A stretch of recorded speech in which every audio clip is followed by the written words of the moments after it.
con todos. Bienvenidos a la reunión de amigos de la Asociación Iberoamericana de Cirugía Pediátrica. El doctor Carlos Melo está en camino, en los próximos minutos se integrará. Quiero aprovechar la oportunidad para darle la bienvenida al doctor Luis de la Torre, por todos conocido, un gran amigo de los cirujanos pediatras iberoamericanos.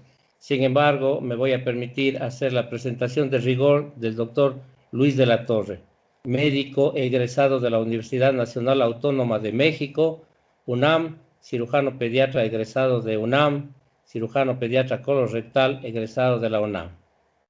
Es el cirujano pediátrico colorectal del Centro Colorectal y de Cuidado Urogenital Internacional del Hospital de Niños de Colorado, profesor de cirugía del Departamento de Cirugía de la Universidad de Colorado, División de Cirugía Pediátrica, fellow del Colegio Americano de Cirujanos, fellow de la Academia Americana de Pediatría y fellow de la Asociación de Cirugía Pediátrica Americana. Tiene 103 papers, publicaciones, autor de 18 capítulos de libros de cirugía pediátrica, cirugía neonatal y gastroenterología, 284 presentaciones nacionales e internacionales y abstracts publicados. Actualmente investiga en áreas de enfermedad de Hirschsprung, enterocolitis idiopática postquirúrgica y constipación, en constipación en pacientes autistas, en tratamiento quirúrgico de los pacientes constipados y en la constipación idiopática, la histología de la constipación idiopática. Realmente un gran investigador y gran cirujano colorectal. Bienvenido, querido amigo Luis de la Torre. Todos estamos pendientes de tus enseñanzas. Buenas noches. Adelante, Luis. Muchas gracias, Paul. Buenas noches a todos. Si en algún momento no se escucha o alguna imagen no se ve mal, me lo hacen saber. La primera cosa que quiero decirles es desearles que pasen unas felices fiestas. Supongo que esta debe ser una de las últimas sesiones del año. Así es que, bueno, aprovechemos para cerrar con un poco de ciencia y no tanto ciencia. Lo que yo quiero transmitirles el día de hoy es un poco lo que estamos haciendo en pacientes con estreñimiento idiopático desde el punto de vista quirúrgico. Y bueno, se los voy a ir narrando un poco a manera de historia. Pero antes de hablar de la cirugía, yo quisiera reflexionar sobre el tratamiento médico. El tratamiento médico del estreñimiento idiopático desafortunadamente no se realiza de forma adecuada en muchos hospitales, clínicas, consultorios, y no estoy hablando nada más de Estados Unidos, estoy hablando del mundo, como dicen, del mundo mundial. Esto es un problema global. Entonces, si hacemos un buen tratamiento médico, muchos de los pacientes que hoy necesitan una operación no se deberían de haber operado. Desgraciadamente, por malos tratamientos médicos, muchos pacientes sí van a llegar a necesitar una operación. Yo aquí les voy a poner una animación de vean cómo la materia fecal se va a acumular en los reservorios. Esto es muy importante. El recto y el sigmoide son nuestros reservorios de materia fecal y se vacían cada 24 horas, cada 8 horas, cada 12 horas, depende cada uno de nosotros. Estos dos reservorios que están aquí son de los que vamos a hablar el día de hoy. El estreñimiento idiopático, como ustedes saben, es de causa desconocida, por lo tanto, no vamos a hablar de niños con Hirschsprung, de niños con malformación anorrectal, de niños con problemas metabólicos o de niños que tengan un intestino neurogénico. Y así es como se define idiopático, de causa médica desconocida. ¿Cuál es la mejor definición que yo he encontrado y que he tratado de promocionar? Es la que ven en pantalla. Cuando alguien me pregunta qué es el estreñimiento, mucha gente saca los papers de los criterios de Roma 1, 2, 3, 4, 5 y no sé si ya vayan en otro más, en donde el paciente tiene que tener 25% de las evacuaciones con dolor en un periodo de 2 semanas. Entonces yo me pongo a pensar en 2 semanas, la mamá tiene que contar las cacas del paciente y de esas cuántas le dolieron y dividirlas y ver si da el 25%. Si da 24, entonces ya no es estreñimiento. Si es 25, sí es estreñimiento. Si da 100%, pues yo diría que es mega estreñimiento, pero no hay forma de estadificar esto. Pero en realidad el estreñimiento se puede entender muy fácil. Una persona que, como acabamos de ver en el video, evacúa y limpia su recto y sus sigmoides una vez al día, 2 veces al día, cada 36 horas, es lo que nosotros llamamos una periodicidad o una regularidad. Cuando alguien pierde esta regularidad, es decir, un paciente evacuaba cada 24 horas y de repente deja de evacuar un día y vuelve a evacuar y vuelve a dejar de evacuar otro día, ese paciente va a empezar a formar una materia fecal que le va a costar trabajo expulsar. También, si un paciente tiene el recto y el sigmoides con 300 gramos de materia fecal y solamente elimina 150 gramos, es decir, el 50%, es una eliminación incompleta y eso también es estreñimiento. Entonces, una, la otra o ambas es como vamos a definir estreñimiento. El estreñimiento idiopático como tal, el estreñimiento idiopático, uno produce frecuentes citas en la clínica, que las mamás les estén llamando, mensajes de la familia, que su niño no evacúa, que su niño le duele, que su niño mancha los calzones, etcétera, etcétera. Y las desimpactaciones fecales en casa con miles de fórmulas que existen son también muy frecuentes. También produce ingresos al hospital, a emergencias por dolor abdominal, por impacto fecal, pacientes que llegan a veces con colitis estercorácea muy grave, etc. Requieren algunos de estos pacientes entrar al quirófano para desimpactarlos, para limpiarlos. Y muchas, pero muchas veces vemos pacientes internados con una sonda nasogástrica por la cual les están pasando polietilenglicol. Y esa es la historia del estreñimiento idiopático que se vuelve crónico, que se vuelve mal manejado, en donde el pediatra, el gastroenterólogo, el cirujano pediatra, el médico familiar, el nutriólogo, nadie ha sido exitoso con ese paciente. Y entonces ese paciente con el tiempo genera una dilatación y un crecimiento anormal de estos reservorios, de estos dos grandes reservorios. Y eso es a lo que le vamos a llamar megarrecto o megarrecto sigmoides. Y es algo muy triste. Cuando esto sucede, vean en esta animación, es un paciente que no evacúa de forma regular o evacuó la mitad. La siguiente acumulación o la siguiente vez que tenga que evacuar, ya va a tener una cosa enorme ahí que le va a causar un impacto fecal. El impacto fecal tenemos que entenderlo como una obstrucción intestinal.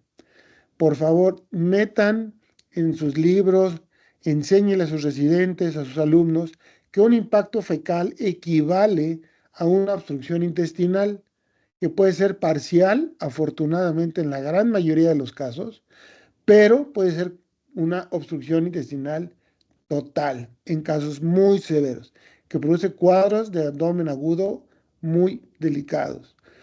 Lo más frecuente es que esta obstrucción sea parcial y por lo tanto el paciente puede llegar a pasar algo de materia fecal. Habitualmente esta materia fecal que pasa alrededor es una materia fecal líquida o más suave. Vean, aquí hay un impacto fecal, al paciente le están dando polietilenglicol y el paciente está evacuando, pero la consecuencia es que el paciente tiene manchados fecales. Y entre más le estén dando polietilenglicol, lactulosa y todos esos laxantes osmóticos, el paciente va a seguir acumulando más y más y más. Y hay pacientes que pueden estar así meses, años y décadas. Este es un ejemplo muy claro de una foto que manda una mamá. Ustedes pueden ver al paciente que está tratando de cruzar sus piernitas para que no se le salga la popó, no se le salga la caca. Pero la caca se le sigue saliendo, el pañal está ya que cuelga. Si ustedes observan en el pañal, ahí hay un perrito, ese pañal está lleno de materia fecal. Y el niño ya no puede contener, el niño se le sale la popó, no puede llegar al baño, tiene incontinencia fecal. Si ustedes le toman una radiografía a este niño, van a encontrar un impacto fecal. Pero ¿qué está pasando? Lo que vieron en la animación, que le están dando laxantes osmóticos y al niño se le escurre esta materia fecal. Estos laxantes que ven aquí, Miralax, Clearlax, Polilax, PEG, Contumax, etcétera, producen lo que ustedes ven ahí en pantalla. Esta es la vejiga, no sé si se alcanza a ver el señalador, vamos a ver si lo podemos aquí poner. Esto que está aquí es la vejiga, ven el tamaño de la vejiga contra el tamaño del sigmoides y del recto. Producen estas monstruosidades en estos pequeños pacientes, crónicamente enfermos, obviamente.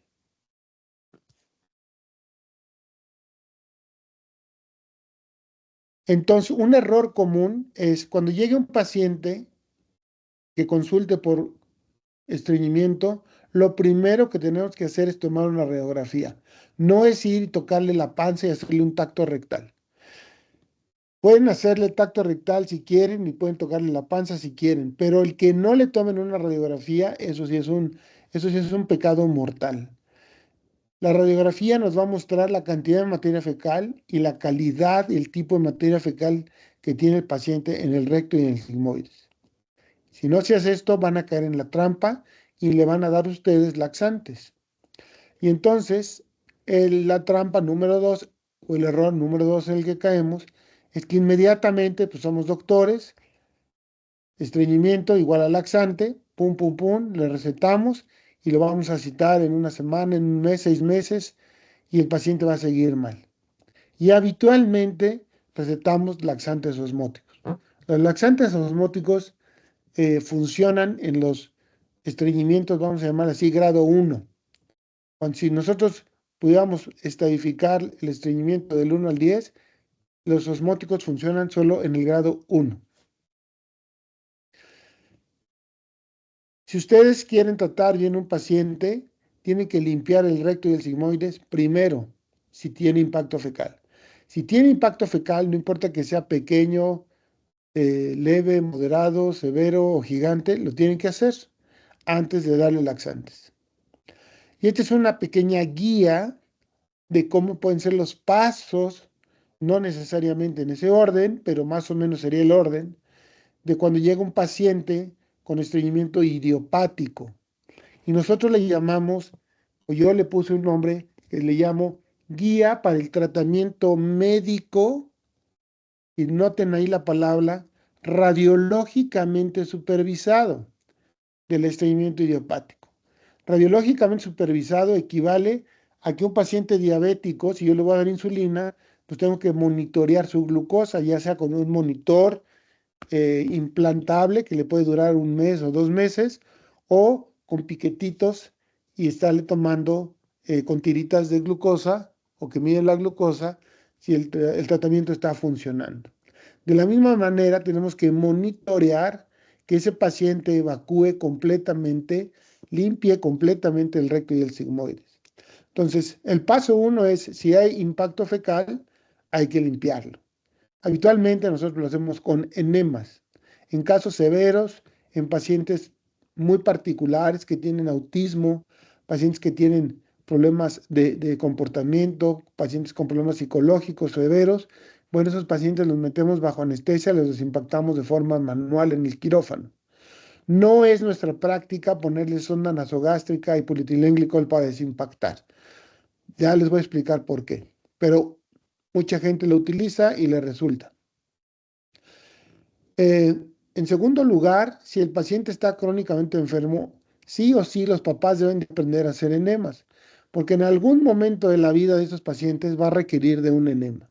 Y el enema no es la clase de enemas, pero nosotros les enseñamos a los papás a preparar la solución salina, ellos compran la glicerina y jabones hechos con aceites de oliva, que son los jabones de Castilla.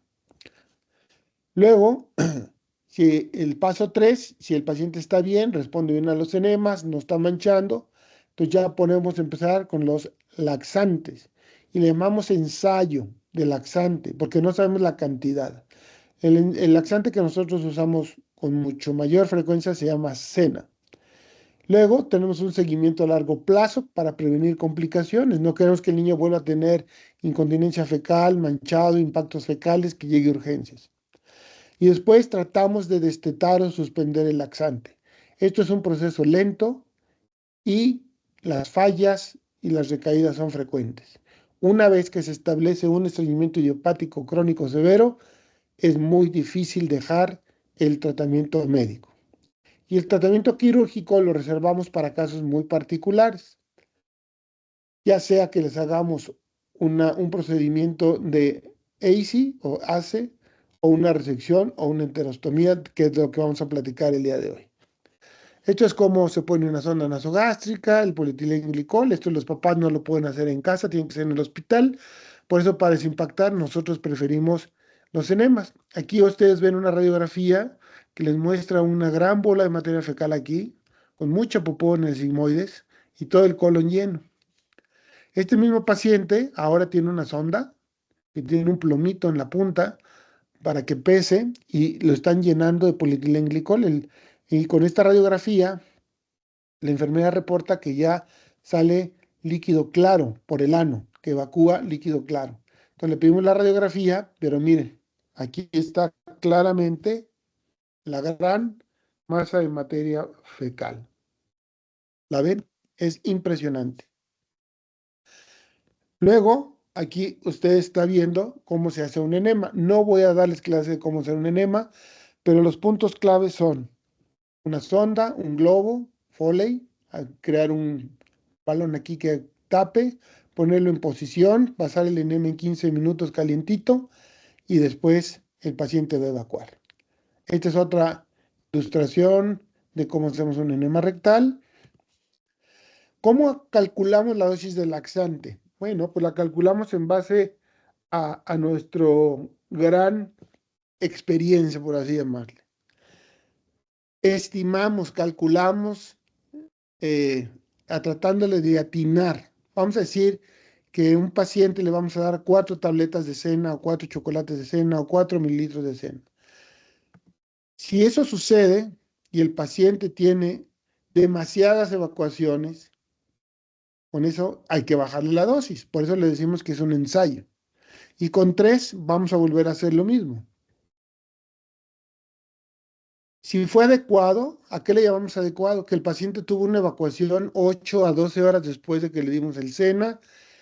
Tomamos una radiografía inmediatamente después de la evacuación y la radiografía muestra un recto y un sigmoides limpio. Entonces continuamos con 4.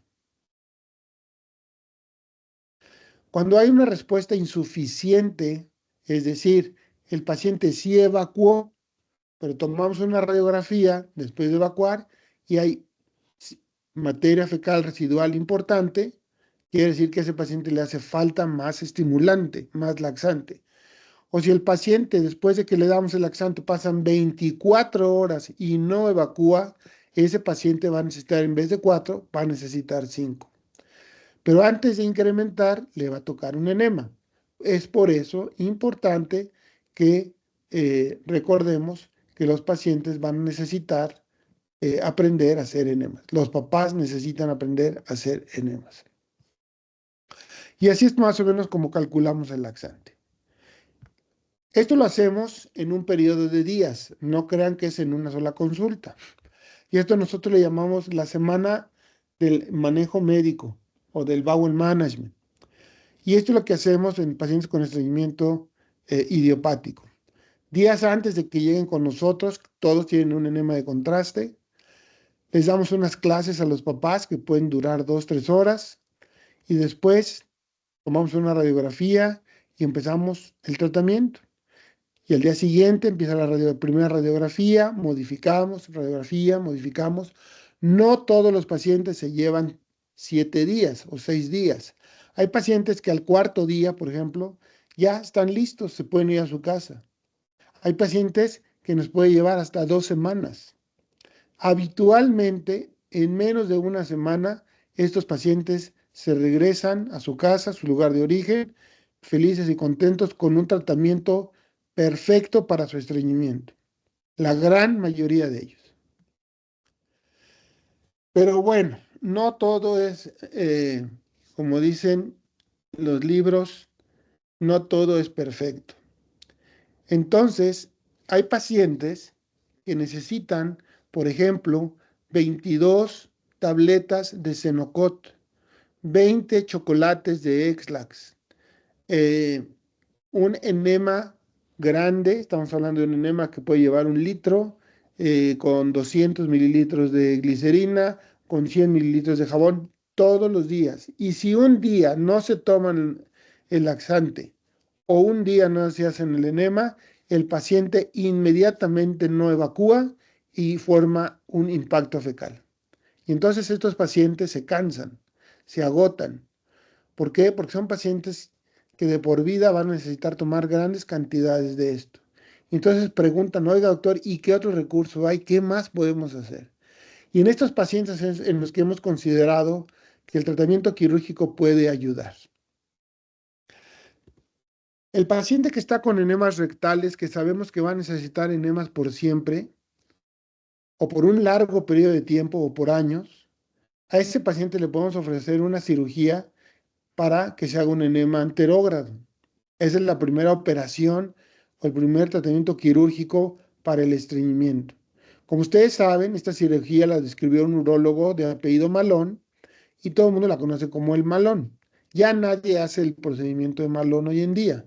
Pero el principio de Malón era reimplantar el apéndice en el propio ciego para crear un mecanismo de seguridad y fuera continente esa enterostomía.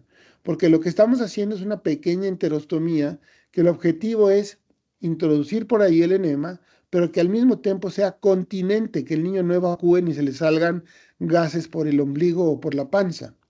Por eso Malón quitaba el apéndice, la volteaba y la reimplantaba.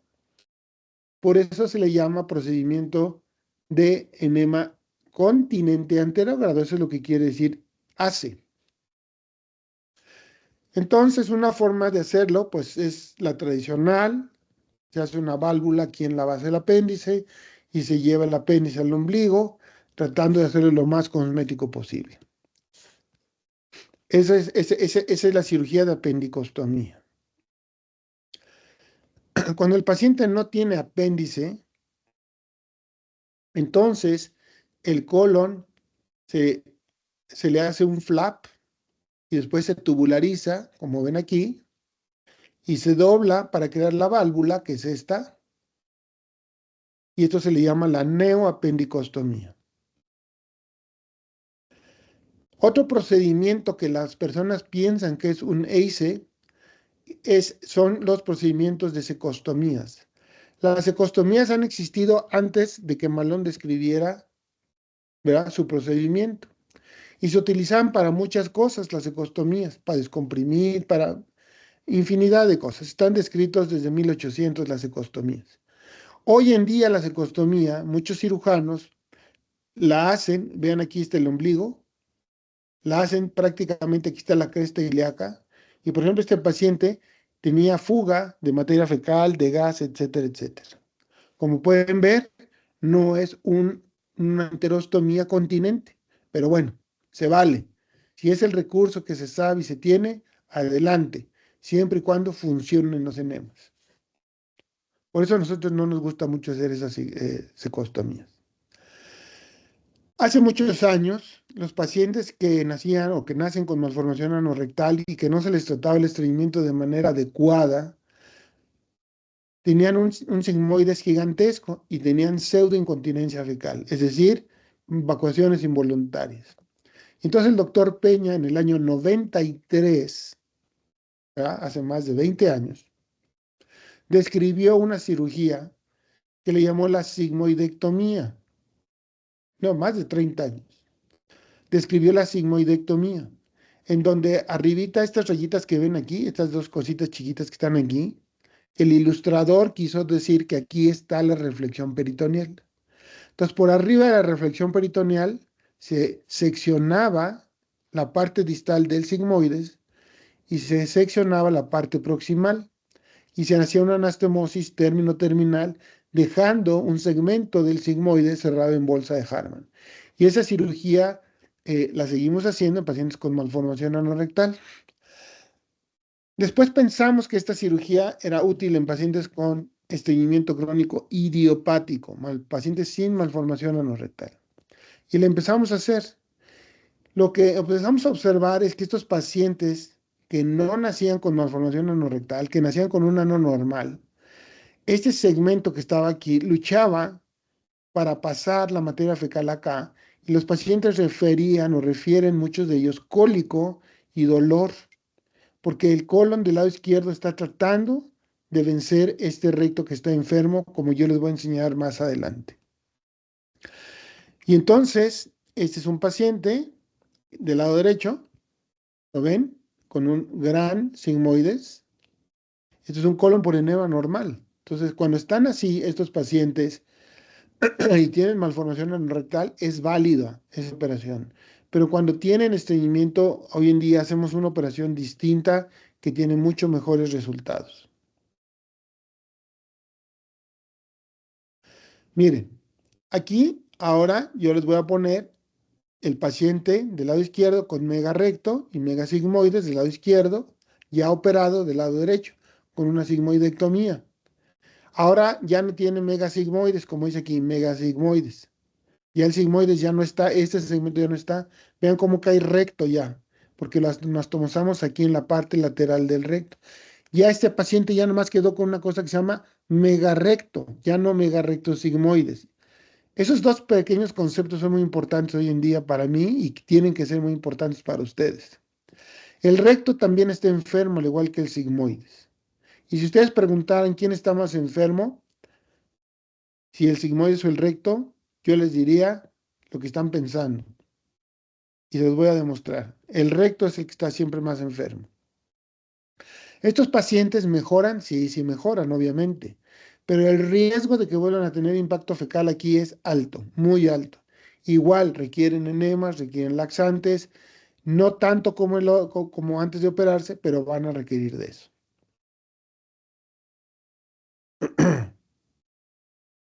Miren, este es un paciente que tiene megarectosigmoides, ahí está el colon por enema, y después de la cirugía. ¿Qué le quedó? El megarecto, ya, o sea, en la parte más distal.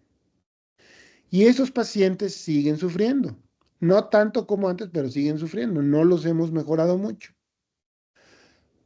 Lo mismo, megarecto, sigmoides, y del lado izquierdo, del lado derecho de su pantalla, solo el megarecto.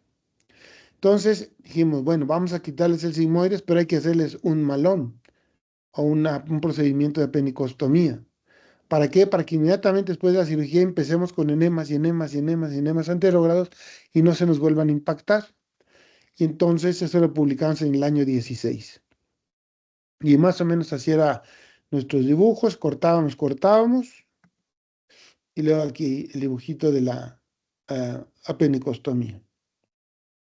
Pero ¿qué pasaba con estos pacientes? Pues prácticamente lo mismo. Aquí ponemos el catéter, les hacemos el enema, pero igual, estos pacientes recuerden que tienen idiopático, no sabemos qué tienen, no entendemos todavía qué está pasando con los pacientes.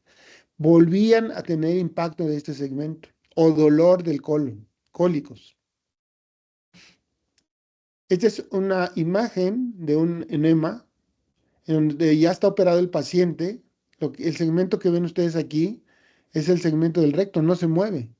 El colon está tratando de moverse, de moverse, de moverse, de moverse y llevar la materia fecal, pero se puede acumular aquí la materia fecal y al final el paciente no la va a evacuar. Vean cómo se mueve la materia fecal, pero el recto no se mueve.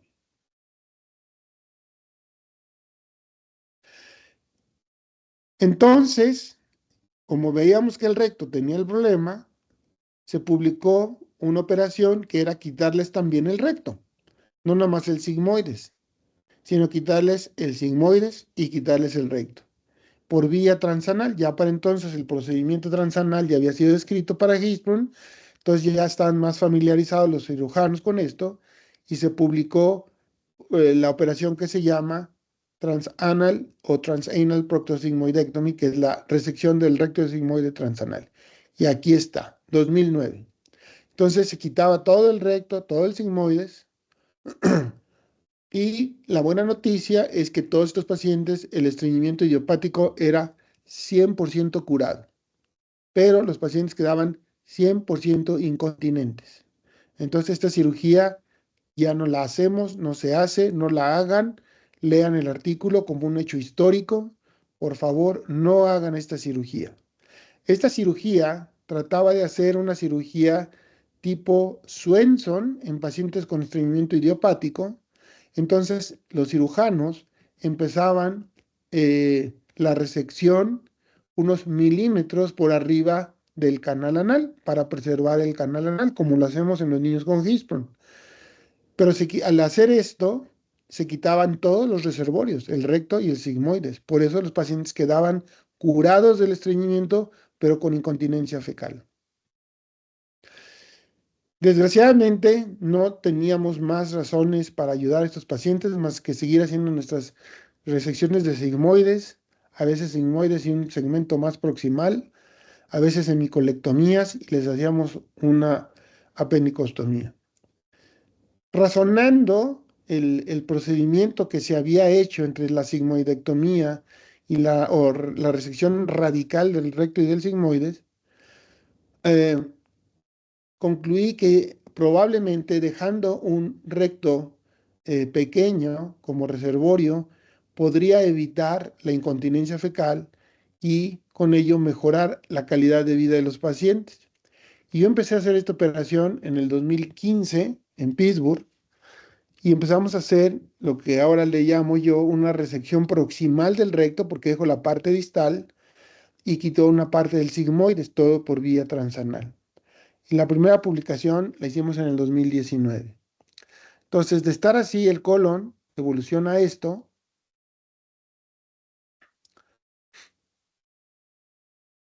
Y estos pacientes, la parte más negra, vamos a decirlo aquí en esta ilustración disque médica que yo hice, les estoy tratando de explicar dónde está el canal anal, dónde está la reflexión peritoneal, el sigmoides y el recto. La idea es dejar por abajo de la reflexión peritoneal 5 centímetros de recto de este segmento enfermo y hacer esta anastomosis, que como ya se dieron cuenta es una anastomosis muy asimétrica, porque el diámetro proximal contra el diámetro distal es muy asimétrico. Ese es un reto en esta operación. Entonces lo que hacemos es dejar 5 centímetros de recto, quitar el recto proximal y sigmoides y movilizar el sigmoides distal o proximal, perdón, y hacer la anastomosis aquí. Estas son unas ilustraciones médicas para explicarles esta operación. En la foto de arriba de la izquierda están viendo ustedes aquí tracción con unas suturas de seda que están puestas a 5 centímetros de donde termina el canal anal. Es decir, ustedes no están viendo aquí el canal anal está protegido por estos ganchitos del separador del OnStar. Entonces ponemos a 5 centímetros esto y hacemos un corte circunferencial. Una vez que hacemos este corte circunferencial, vamos a desarrollar un plano de espesor total como en el Swenson. Esto se dice fácil. En la realidad, encontrar el plano al principio, cuando no se está acostumbrado a esta operación, cuesta un poco de trabajo o mucho trabajo, porque no estamos operando un Hirschsprung, estamos operando un recto enfermo, dilatado, muy hipertrófico, que hay que dividirlo en dos. Y entonces, aquí encontramos el plano. Aquí ustedes pueden ver la ilustración, ¿no? de esta resección de espesor total. Esto que está aquí es la adventicia. Esto que está acá es la serosa, por eso ya ven vasos. Aquí esto ya está, esto ya es intraperitoneal. Esta es la parte pélvica, por eso se ve diferente, es lo que tratamos de ilustrar. Y después ponemos puntos primero a las 12, 6, 3 y 9 para cuadrar bien la anastomosis y dejamos los 5 centímetros del recto. Esto lo pueden ustedes ver en una animación gratuita que está en YouTube. Ahora les voy a enseñar fotos quirúrgicas.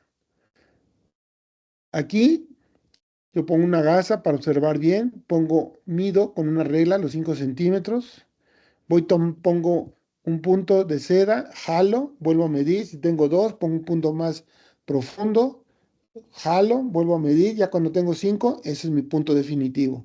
Y así empiezo, a las 12, a las 6, a las 13, a las 9, y luego intermedios hasta que completo toda la circunferencia para que nos quede perfectamente bien la circunferencia a 5 centímetros. Eso es muy importante. Miren, aquí estoy poniendo un punto, pero aquí yo tomaba antes con un ángulo, tomaba profundo, jalaba, prolapsaba y medía. Ahora pongo el punto y ya nomás jalo, ya no tomo el tejido con las pinzas. Una vez que ya tenemos 5 centímetros, es decir, de aquí acá hasta abajo, hasta abajo, hasta abajo, y luego se profundiza. Ustedes no alcanzan a ver la parte más profunda de esto, pero todavía hay más recto para acá. Ya que tenemos muchos puntos, hay que jalarle duro, porque hay que prolapsar el recto. Ya prolapsado el recto, aquí estamos empezando a hacer la incisión con una aguja muy finita, como la aguja que venden los de Aspen Surgical, que se llama aguja de Olsen, aquí. Con esa agujita lo hacemos nosotros. Y después, obviamente, pues este es uno de los especímenes que estamos resecando. Vean la estructura. Y esto es muy importante para lo que sigue. Estos especímenes o esta especie de tejido, antes no lo obteníamos en niños idiopáticos porque nadie hacía esta cirugía. Ahora ya podemos estudiar el recto en toda su longitud, la parte pélvica y la parte intraabdominal y ver qué es lo que está pasando y les voy a enseñar los resultados.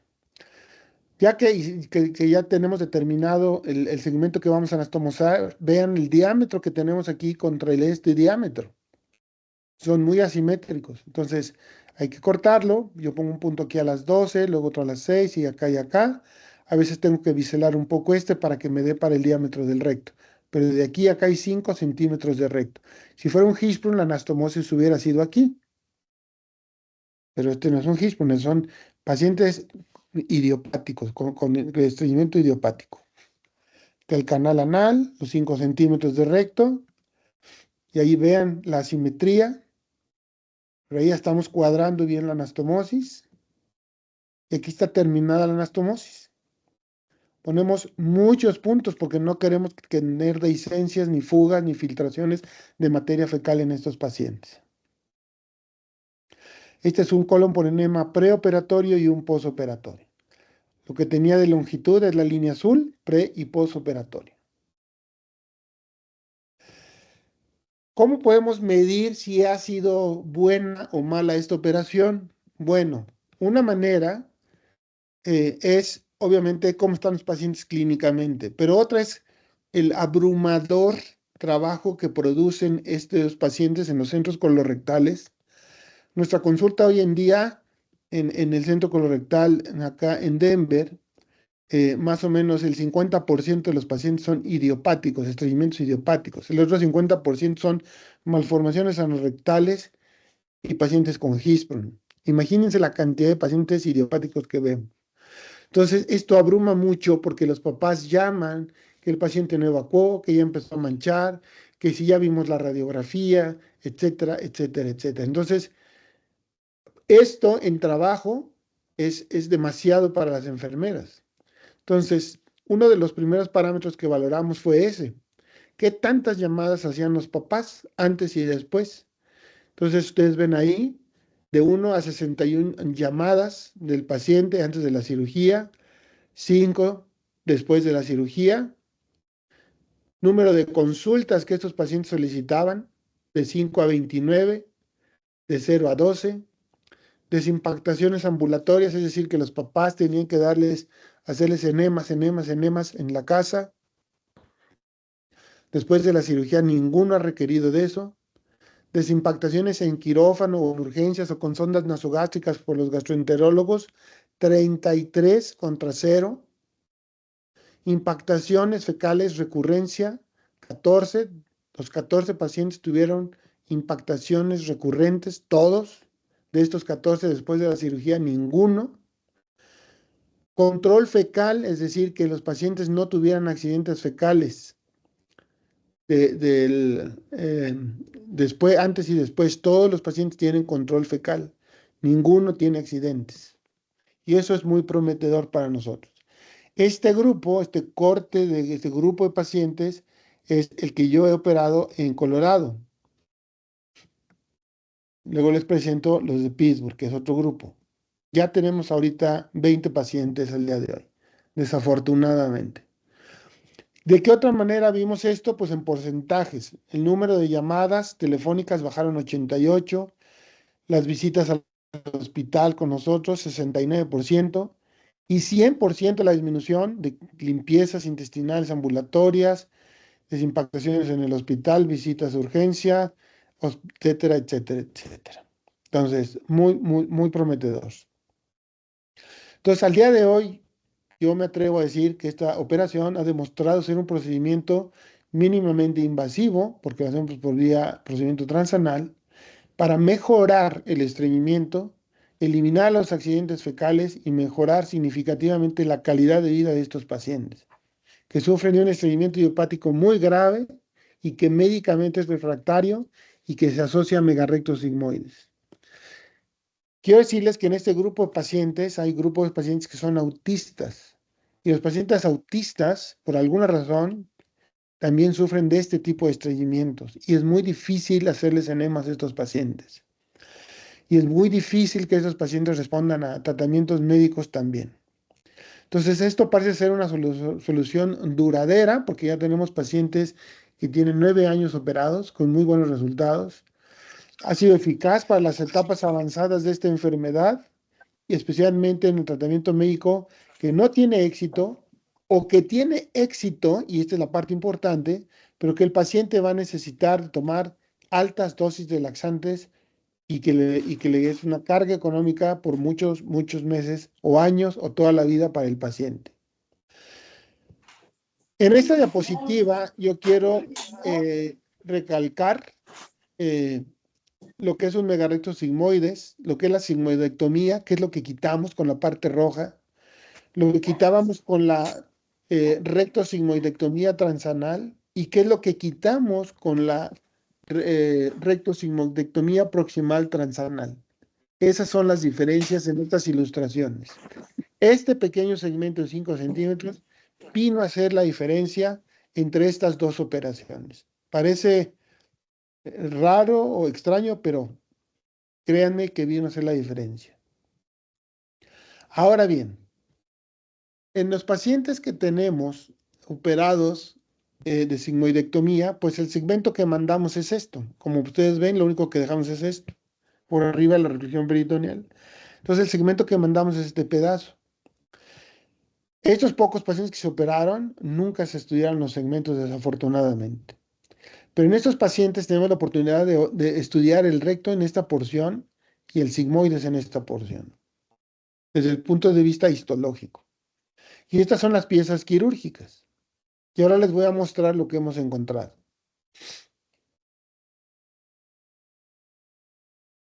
Esto es un colon normal y eso es un megarecto, que ya hablamos de ello, no voy a entrar en detalles de esto, quiero irme a los detalles. Al día de hoy no se han descrito hallazgos histopatológicos en el recto resecado de pacientes con estreñimiento idiopático crónico grave, porque todo lo que se ha hecho son biopsias tratando de buscar Hirschsprung, y ustedes leen el libro de histopatología del estreñimiento en niños que está producido por el doctor Prempuri y por Holzschneider, son puras biopsias de recto de niños que quieren descartar Hirschsprung, y ellos hacen descripciones histológicas muy interesantes, pero poco útiles para nosotros. de poca significancia clínica, quiero decir. Entonces, nosotros proporcionar los hallazgos que hemos visto aquí en estos pacientes pudiera entender o ayudar a entender qué es lo que está pasando en estos pacientes. No estamos diciendo que vamos a descubrir el origen. Desgraciadamente, no estamos descubriendo el origen, porque no quiero que se malinterprete esto como el doctor de la Torre está enseñando el origen del estreñimiento idiopático. No.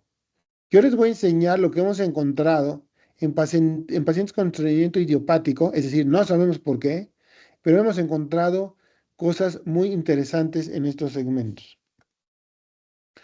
Para entender esto, 12 pacientes que operé en Pittsburgh fueron analizados y estudiados por dos patólogos dedicados al colon, es decir, con mucha experiencia en patología colorectal.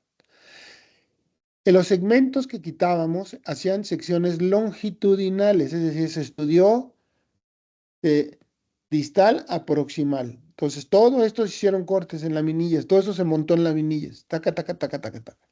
De tal manera que podíamos haber estudiado desde el milímetro 1 hasta el centímetro 20, por así decirlo, y ver qué cambios se iban presentando a todo lo largo de esto.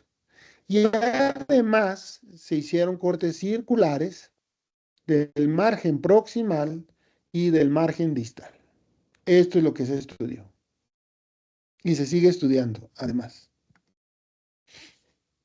Bueno, se utilizaron 3 tinciones. Una que se utiliza en todo el mundo, que es hematoxilina eosina. Otra que se llama tricrómica de Masson, que hace ver muy bien la fibrosis, que es todo lo azul que ven ustedes en una laminilla. Todo lo que vean de azul con esta tinción va a ser fibrosis. Y el GLUT1, que pinta precisamente los nervios extrínsecos, el forraje de los nervios extrínsecos, lo que se llama el perineurium. Esto es de los nervios extrínsecos, es decir, nervios que no están dentro del sistema nervioso enteral, son partes del sistema nervioso central periférico, del plexo sacro, que entran y dan inervación al recto y al sigmoides. Ya de entrada, yo les quiero hacer notar aquí que esto que ven aquí de rosita, que va de aquí a acá, que tiene esta raya y esta raya, esta es la capa interna del músculo y esta es la capa externa de la muscular. La capa interna, como ustedes saben, porque cuando hacen suave, ven la capa circular y esta es la longitudinal. Están demasiado hipertrofiadas, lo mismo que la muscular de la mucosa.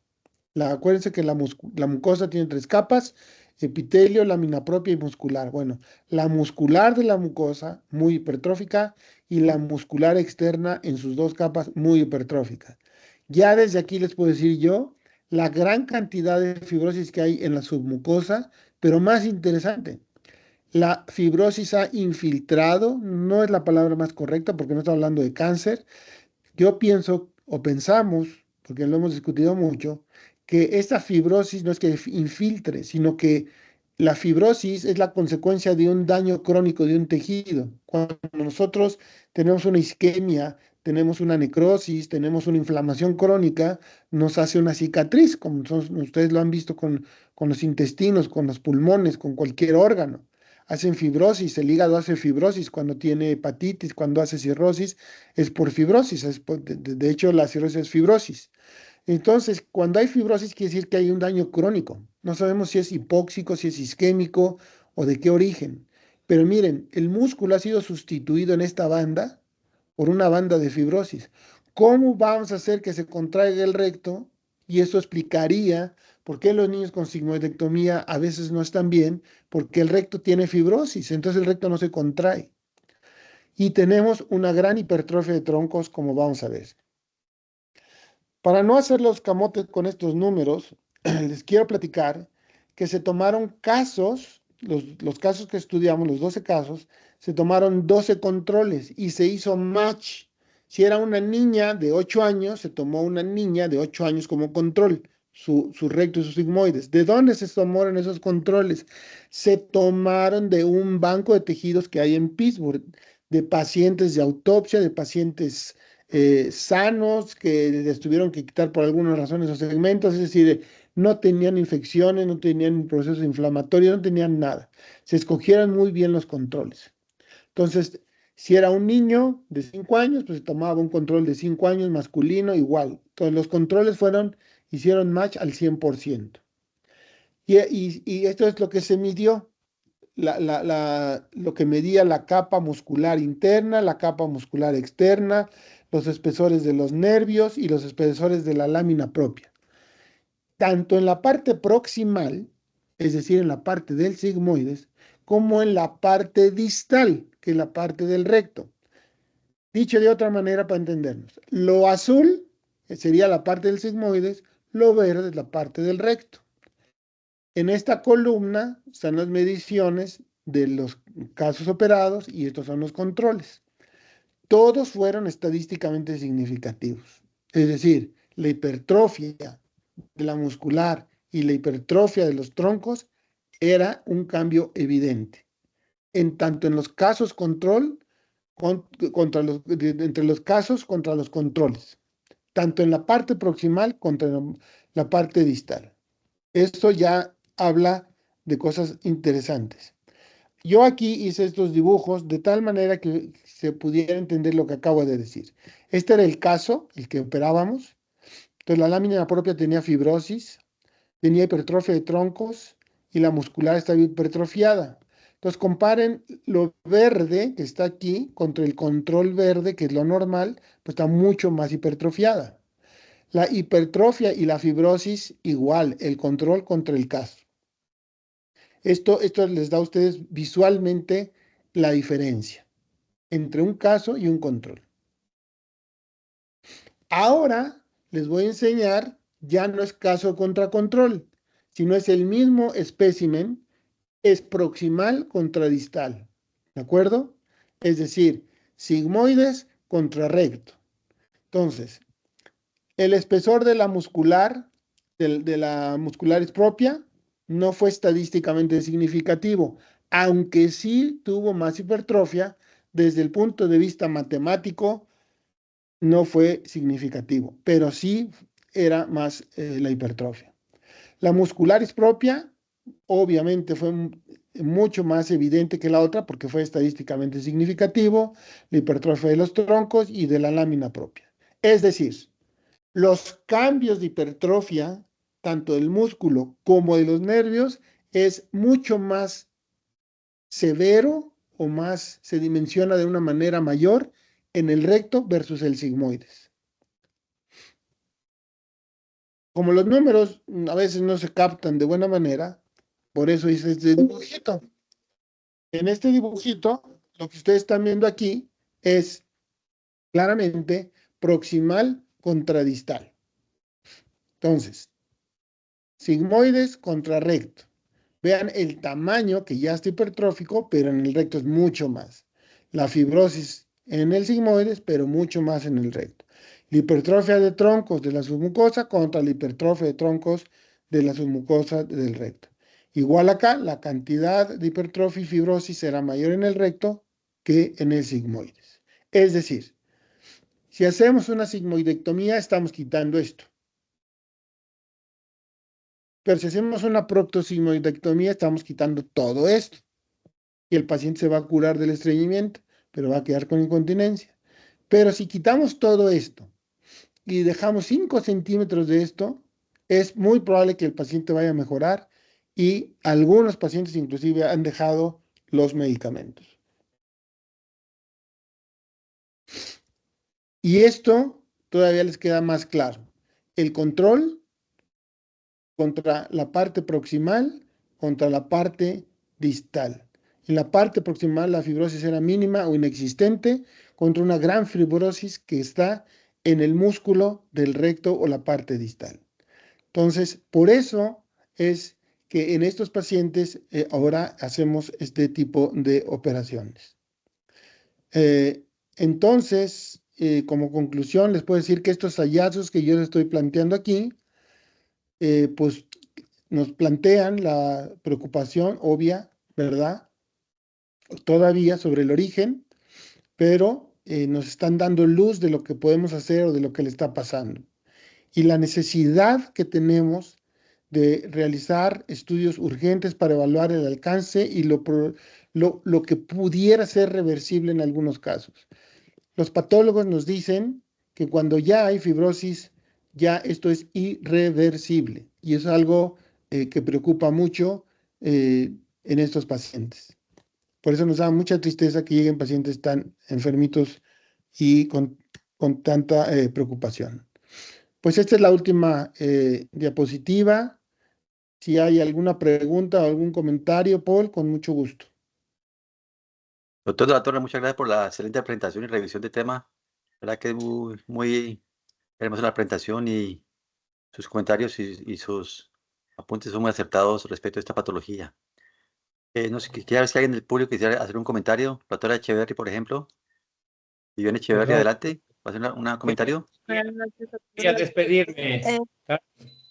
Perdone, doctora. Doctor Luis de la Torre, muchas gracias. Me quería despedir. Yo tengo este momento que salir.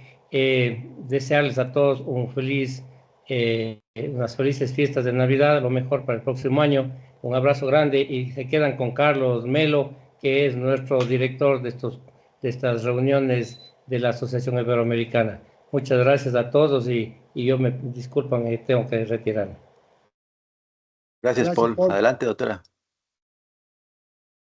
Doctor, ¿usted tiene alguna experiencia con el uso de bisacoilo como laxante? Pues no sé, pues mis profes, pues acá en Cali, pero por ejemplo en Bogotá, los laxantes de tipo Sena, pues a veces son difíciles de conseguir y en el hospital pues no lo proporciona, le toca a ellos comprarlo y muchas veces pues como por plataformas o tiendas naturistas. Entonces lo que más usamos es bisacoilo, pero hemos encontrado muchos pacientes que les genera cólico. No sé si usted tiene alguna experiencia con ellos. Sí, Vivi, muchas gracias por la pregunta. Sí, tenemos experiencia con bisacodilo. El bisacodilo es otro laxante estimulante que también utilizamos y evitamos, como yo dije en un principio, usar los osmóticos. ¿Por qué preferimos el Sena al bisacodilo? Porque el Sena es un laxante que no es activo cuando uno lo ingiere, es un promedicamento. El Sena o los senócidos, cuando llegan al colon, las bacterias del colon lo van a activar y entonces van a liberar una sustancia que se llama antraquinona. Bueno, varias antraquinonas, pero una de ellas en particular es la que va a producir la actividad peristáltica en el colon y por eso los pacientes tienen buen resultado. El bisacodilo también va a estimular, no por antraquinonas, el intestino. La diferencia es que el bisacodilo también te va a estimular el intestino delgado. Entonces, y el Sena no, el Sena solamente el colon, porque se va a activar ahí en el colon. Entonces, los pacientes que desarrollan dermatitis, porque las antraquinonas combinadas con la materia fecal producen una sustancia que en algunos pacientes les produce vesículas, ampollas, quemaduras, más o menos alrededor del 0.8% de nuestra casuística, el 1% alrededor. Entonces, a esos pacientes les damos bisacodilo.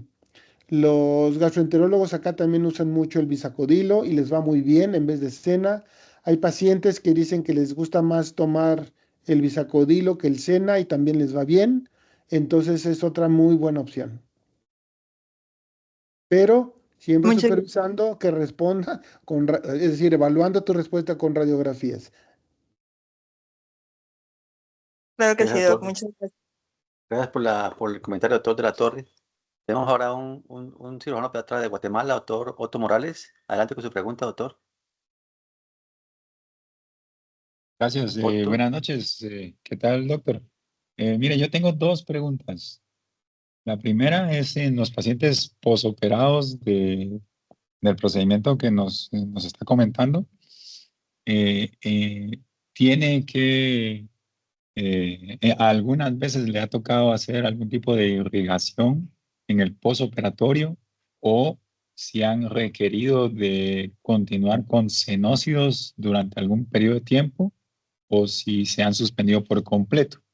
Y la segunda pregunta es,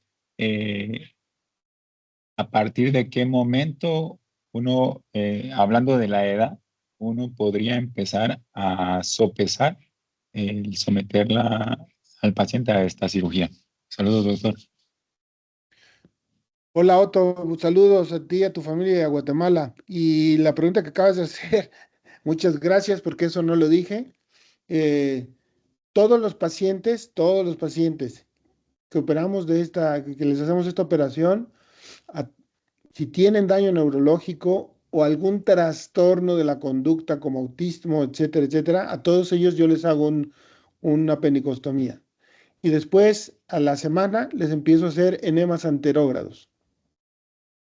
Eh, Piensen en el escenario de que estos pacientes cuando llegan con nosotros tienen en promedio, o más bien mínimo, han estado 5 años ya en tratamientos con otros médicos. Mínimo. Hay pacientes que tenemos que ya han tenido 18 años en tratamiento. Entonces nosotros no nos la jugamos, yo no me la juego. Les inicio inmediatamente el laxante si no tienen daño neurológico o no son autistas, o les hago enemas anterógrados inmediatamente a la semana para evitar que el paciente vaya a tener alguna posibilidad de impacto fecal. Al día de hoy, de todos los pacientes que eh, tenemos 20, solamente 5 pacientes no están ya ni con enemas ni con laxantes, es decir, muy pocos, ¿no? Es decir, no podemos hablar de un número grande porque en realidad operar a estos pacientes no son cirugías frecuentes, gracias a Dios. Entonces, sí, la respuesta es sí, todos siguen con laxante o con enemas anterógrados, pero la calidad de vida, que es lo que nosotros queremos, les ha cambiado radicalmente a ellos, a nosotros y a las enfermeras. Lo que los papás nos dicen, porque yo platico mucho con los papás, a las meses, al largo tiempo, les digo, ahora que ya tenemos 2 años que lo operamos a su niño, ¿cómo se sienten? No, doctor, esto cambió nuestra vida, teníamos 15 años sufriendo, etcétera, etcétera. Pacientes autistas que no podían dejar el pañal, que no podían dejar los pampers o lo que fuera. Entonces, la respuesta es sí, sí, sí, sí les damos laxante y les damos enemas anterogradosoto. ¿A qué edad? Es muy difícil. Hay pacientes que yo he operado en pequeño, yo le llamo pequeño porque son pacientes que se impactan y se impactan y se impactan, aunque no tengan un megarrecto sigmoides así de esos que nos gusta enseñar en los congresos para presumir, pero que son pacientes que tienen un autismo importante, que los papás no pueden ponerles enema, es una lucha todos los días, cuerpo a cuerpo, el laxante no les está funcionando, entonces les digo, a ver, tenemos esta opción. Se las presento, lo meditan los papás. La mayoría de esos papás acceden. Ahora tenemos más pacientes con autismo que están en filas hacia esta operación, porque les hemos cambiado la vida a los papás que tienen hijos con autismo y sufren de este estreñimiento severo. Entonces, la edad no te la podría decir, pero si tú tienes un paciente que ya está requiriendo altas dosis de laxante, aguas, eso no lo suelten. El problema es el mal control de los pacientes idiopáticos, que pueden pasar 15, 10, 20 años tomando polietilenglicol o lactulosa o los dos, que siguen manchando y ya llegan con el cirujano demasiado tarde. Por eso tenemos que hacer mucha educación del tratamiento, vamos a ponerle entre comillas, agresivo, el tratamiento agresivo, tratamiento médico agresivo del estreñimiento idiopático en pediatría. Gracias, Otto. Doctor Luis, muchas gracias por su respuesta.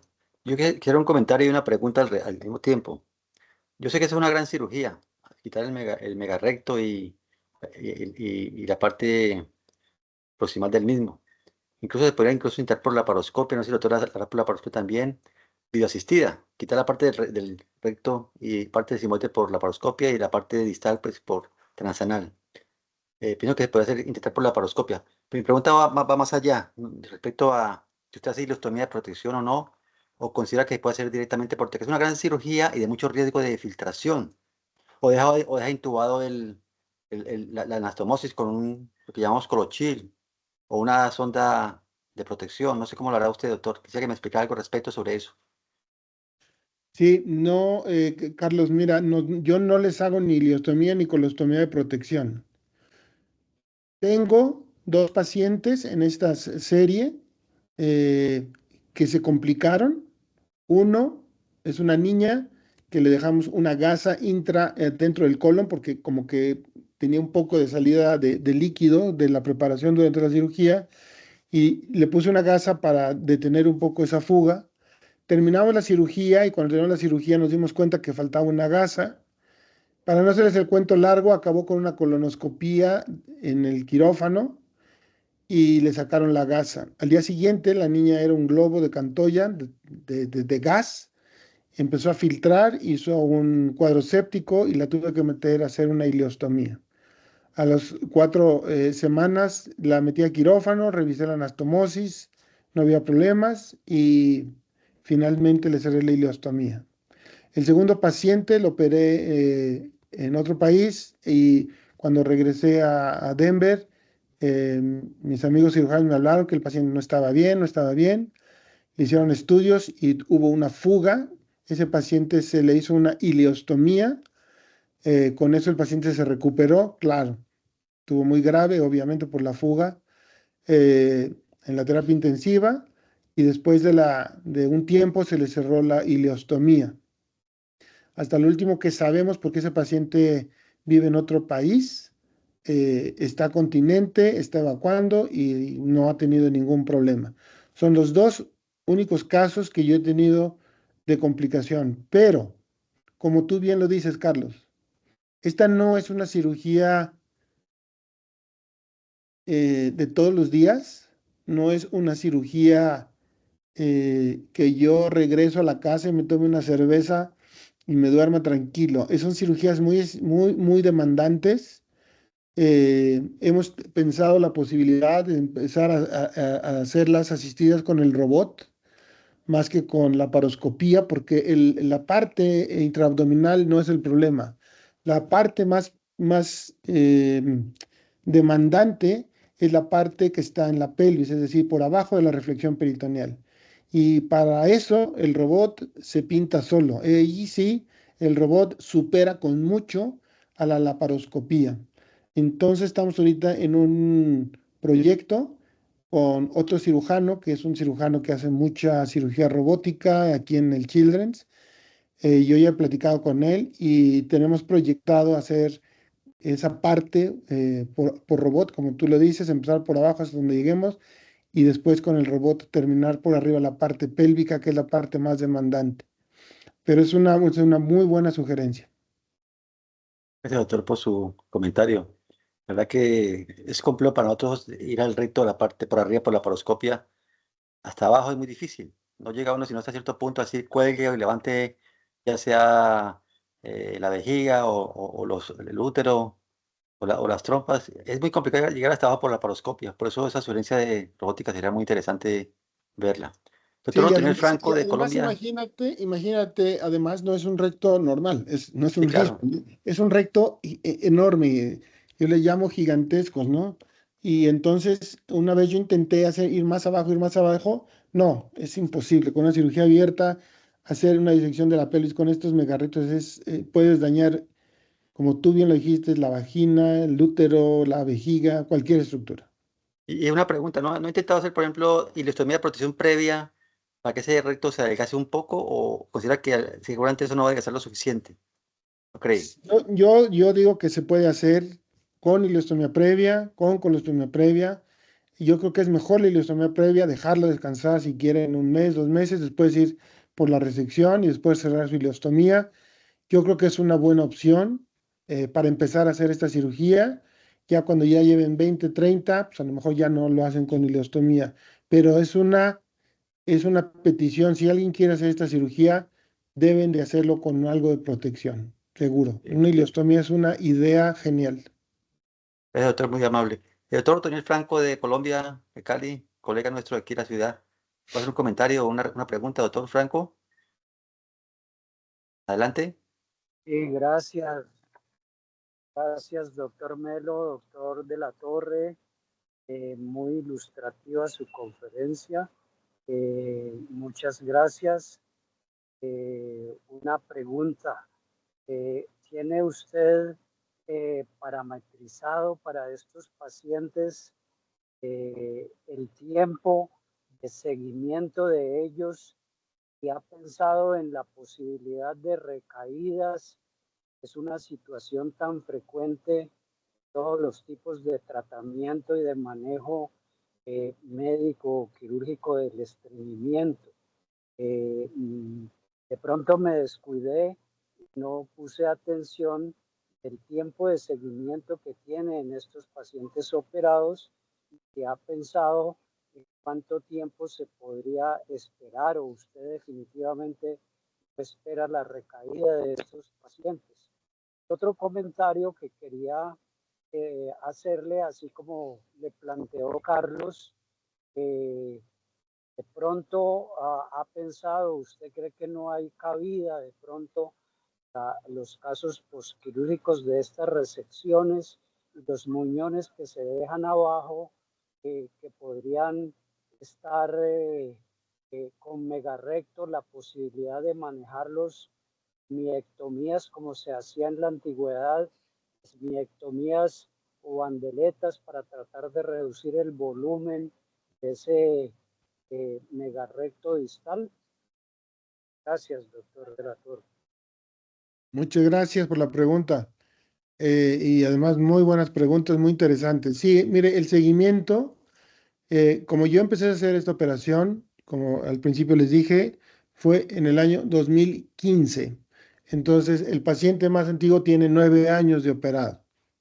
La última operación la hicimos el 4 de diciembre. Entonces, ese paciente pues apenas tiene 14 días de operado.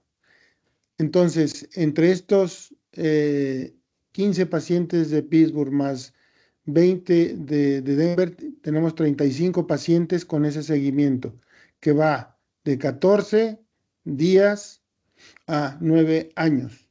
En todos estos pacientes, ninguno hemos tenido recaídas. Cuando yo damos recaídas, y entiendo su pregunta, es de que volvamos a tener que meterlo al quirófano para desimpactarlo, o tenerle que volver a hacer enemas anteroras o retrógradas para desimpactarlo, o que el paciente empiece a manchar, o que necesite sonda nasogástrica para uso de Golightly o polietilenglicol.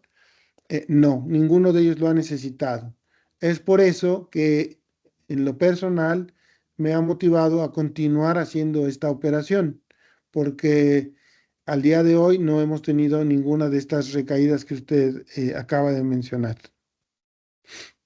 Con respecto a la parte del megarrecto que se queda cuando hacemos las sigmoidectomías, nosotros nunca recomendamos hacer miectomías, ni esfinterotomías, ni cualquier procedimiento de estos, porque primero no vamos a mejorar al paciente, eso ya está muy bien demostrado, y sin embargo sí podríamos dañar y perjudicar al paciente en otros sentidos, como abscesos o dejarlos. Tenemos pacientes que llevaron varias miectomías con esfinterotomías y no sé cuántas cosas, que ahora tienen incontinencia fecal, tienen un daño importante de los esfínteres. Como usted dijo, pacientes ya adultos que recibieron esos procedimientos hace muchos años. Por eso nosotros no los recomendamos y no lo hacemos. Entonces, muchísimas gracias por su pregunta. Doctor Luis, muchas gracias por la presentación. Reitero mis agradecimientos como Asociación Iberoamericana de Cirugía Pediátrica. La verdad que hemos tenido una gran audiencia, más de 100 participantes. Con esta charla suya hemos terminado el ciclo de charlas sobre colorectal. Tuvimos 2 previas, con una sobre megacolon ganglionar, con la doctora Carla Santos, la doctora colombiana de Bogotá, y otra más reciente sobre manejo de la rehabilitación intestinal. La verdad que son 3 conferencias que están grabadas en YouTube, las pueden revisar ahí mismo. Por eso terminamos con buen augurio este año, con grandes conferencias como la que usted acaba de dictar, doctor. Y lo esperamos el próximo año, en cual empezaremos con conferencias sobre pared torácica. En enero probablemente iniciemos, o si no en febrero, depende de nuestro próximo invitado. Doctor, muchas gracias por su excelente presentación. Agradecerle de todo corazón. Felices fiestas, feliz Navidad, feliz año, doctor, para usted y para todos los que están presentes en este auditorio. Muchas Doctor, muchas gracias. gracias. A ti, Carlos, muchas gracias. Y a todos los que están ahorita conectados, nada más invitarlos. Vamos a dar un curso sobre enfermedad de Hirschsprung. Vamos a operar 6 pacientes los días 12, 13 y 14 de marzo. Es un curso que está haciendo el Centro Colorectal para Niños en México, ahí en Puebla. Y vamos a hacer 6 operaciones de niños con aganglionosis total, aganglionosis de segmento corto y aganglionosis de segmento largo. Entonces, y además de muchas otras cosas más, ¿no? Quirúrgicas y pláticas. El curso está lleno, ya se llenó, desafortunadamente se llenó muy rápido porque tenemos un límite, pero el Hospital Ángeles de Puebla autorizó, hasta donde yo sé, 10 lugares más, eso yo me enteré el fin de semana, y por eso me atrevo a que este foro que es de cirujanos pediatras, porque es lo que más nos interesa que vayan los cirujanos pediatras, puedan inscribirse y ir y acompañarnos y divertirnos mucho en este curso. Entonces, les repito, entran a la página del Centro Colorectal, ahí está el link, y autorizó el hospital 10 lugares más. Todo esto es por manejo de logísticas de las camionetas y de las comidas y de todo lo que se tenía preparado. Pero como se llenó antes de lo esperado y hay más demanda, autorizaron 10 cirujanos pediatras más. Entonces, es un pequeño anuncio que me pidieron que hiciera. Muchas gracias, Carlos. Que pasen una feliz Navidad, un año nuevo. Un abrazo a Colombia. Doctor, cordial invitación a otra conferencia del mismo tema, ¿vale? Más adelante, con mucho gusto. Con mucho gusto, Carlitos. Gracias. Gracias a todos. Hasta Gracias. luego, adiós. Gracias a Muchas todos. gracias. Feliz Navidad. Adiós, Felices bye. Feliz fiestas. Navidad a todos.